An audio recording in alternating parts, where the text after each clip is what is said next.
যে আমাকে পাশে দাঁড়াবে, আমাকে আপন মনে করে নেবে, আমার দায়িত্ব নেবে, তাকেই আমি বিয়ে করে নেব। যারা আমসে চাকরি করে, যারা বিয়ে করতে আসে, তারা খালি যৌতুক চায়। আচ্ছা, মানে যৌতুকের জন্য আপনার বিয়ে হচ্ছে না। হুম। আপনি কি করেন, পড়াশোনা হুম। কোন ক্লাসে?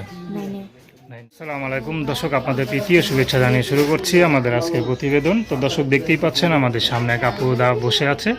আমরা তার জীবনের গল্পটা শুনবো। আপু আসসালামু আলাইকুম। ওয়ালাইকুম সালাম। আপু কেমন আছেন? জি আলহামদুলিল্লাহ, ভালো। আপনি?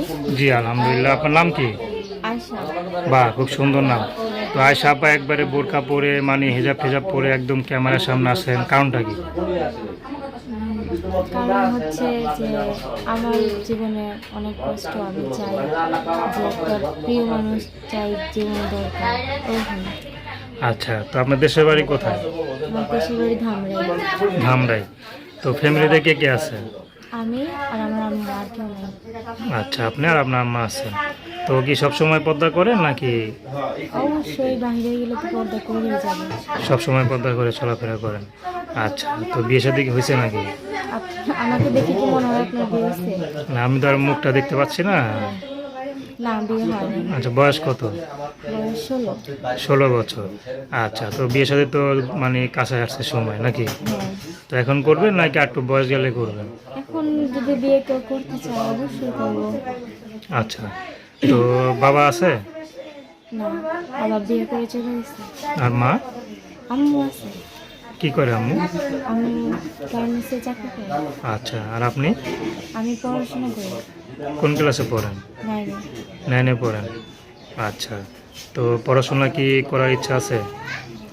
এখন তো আম্মু গার্মেন্টসে চাকরি করে, আম্মু তো গার্মেন্টসের যাই হয় তা দিয়ে তো পুরো সংসার চালানো, আবার আমার পড়াশোনার খরচ পোষায় না। তো আমি চাই যে আমার জীবনে একটা মানুষ আসুক, যে আমাকে মানে আমার দায়িত্ব নেবে, আমার পাশে দাঁড়াবে, এরকম একটা মানুষ। আচ্ছা, তো আপনার আম্মুই মানে কষ্ট করে মানে সংসারটা চালাচ্ছে না? তো আপনার তো বিয়ে হয় না, আপনার ভাই বোন কয়জন? আমার ভাই বোন নাই, আমি একাই। আপনি একাই? আচ্ছা, তো এখন এই যে আপনি তো বিয়ে, মোটামুটি বিয়ের বয়স হয়ে গেছে ঠিক না? 16 বছর 17 বছর তো মেয়েদের মোটামুটি বিয়ে হয়।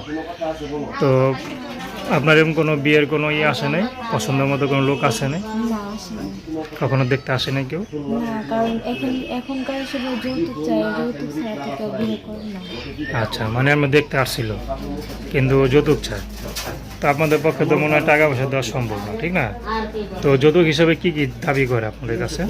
সেটা আম্মুর কাছে বলে, আমার তো বলে না। আমি শুনছি যৌতুক চায়ের জন্য আর কি। মানে যৌতুকের জন্য বিয়ে হচ্ছে না আপনার? আচ্ছা, তো আপনি সবসময় মানে আপনার কেমন ছেলে পছন্দ? আপনার মতো পদ্মাশীল নাকি?